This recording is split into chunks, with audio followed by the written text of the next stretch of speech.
ചർച്ചയിൽ വ്യക്തതയൊന്നും ഇപ്പോഴും വന്നിട്ടില്ല. അപ്പോൾ അത് വ്യക്തതയ്ക്ക് വേണ്ടിയിട്ട് കാത്തിരിക്കുകയാണ്.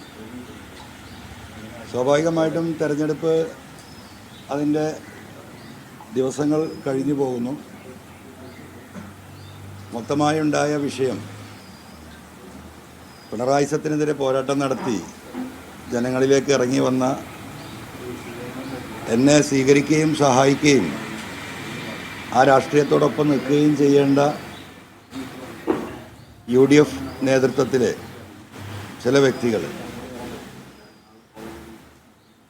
അതിന് തയ്യാറായിട്ടില്ല എന്ന് മാത്രമല്ല, ഇപ്പോൾ പിണറായിസം മാറ്റി നിർത്തി മറ്റു ചില ഗൂഢശക്തികളുടെ താല്പര്യം സംരക്ഷിച്ച് അൻവറിനെ പരാജയപ്പെടുത്തുക എന്ന മുദ്രാവാക്യം ഉയർത്തിപ്പിടിച്ച് ഇപ്പോഴും പോവുകയാണ്. അതിലൊരു വിട്ടുവീഴ്ച ഉണ്ടായിട്ടില്ല. ഒരു കേസ് നടത്തി ജഡ്ജി വിധി പറയാൻ നിൽക്കുമ്പോൾ പ്രതിയോട് പറഞ്ഞു, യഥാർത്ഥത്തിൽ നീ കുറ്റവാളിയല്ല എന്ന് എനിക്കറിയാം, നിന്നെ വെറുതെ വിടണമെന്ന ആഗ്രഹം എനിക്കുണ്ട്, പക്ഷെ നിൻ്റെ വക്കീൽ സമ്മതിക്കുന്നില്ല, നീ ഫീസ് കൊടുക്കുന്ന നിൻ്റെ വക്കീൽ അതിന് സമ്മതിക്കുന്നില്ല എന്ന് പറഞ്ഞ ഒരു അവസ്ഥയിലാണ് ഇപ്പോൾ ഞാൻ നിൽക്കുന്നത്. അപ്പം ഞാൻ ആരെയും കണ്ടിട്ട് ഇറങ്ങി വന്നവനല്ല. ഞാൻ ഇറങ്ങി വന്നത് എന്നെ സൃഷ്ടിച്ച സർവശക്തനായ ദൈവത്തെയും ഈ നാട്ടിലെ സാധാരണക്കാരും പാവപ്പെട്ടവരുമായ മനുഷ്യരെയും കണ്ടിട്ടാണ്. ആ മനുഷ്യരിൽ തന്നെയാണ് എൻ്റെ പ്രതീക്ഷ. ഭൂരിപക്ഷം കണ്ട് ഭയപ്പെടരുത്, നീ നീതിക്ക് വേണ്ടി നിലകൊള്ളണം എന്നാണ് ഖുർആനായാലും ബൈബിളായാലും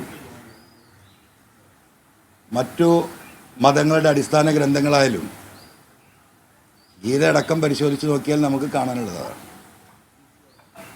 അപ്പോൾ ഭൂരിപക്ഷത്തെ കണ്ടിട്ട് ഭയപ്പെട്ട് നാളത്തെ ഒരു ചെറിയ അധികാരത്തിൻ്റെ അപ്പകഷ്ണത്തിന് വേണ്ടി പിണറായിസത്തിനെതിരെ, ഈ ഗവൺമെൻറ്റിനെതിരെ ഞാൻ ഉയർത്തിയ മുദ്രാവാക്യത്തിൽ നിന്ന് ഞാൻ തൽക്കാലം പിന്മാറാൻ ഉദ്ദേശിക്കുന്നില്ല. ശത്രുവിൻ്റെ മുന്നിൽ മിത്രമെന്ന് കരുതിയവരോടൊപ്പം നിന്ന് ആ ശത്രുവിനെ നേരിടാമെന്ന് കരുതിയ എനിക്ക്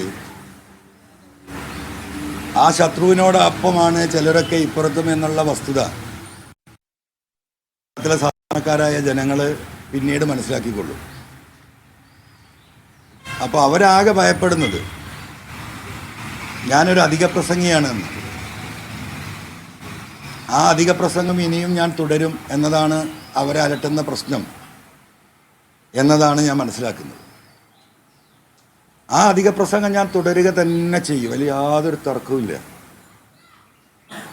ഞാൻ എന്ത് വേണ്ടിയിട്ടാണ് പിണറായിയോട് ഏറ്റുമുട്ടിയത്?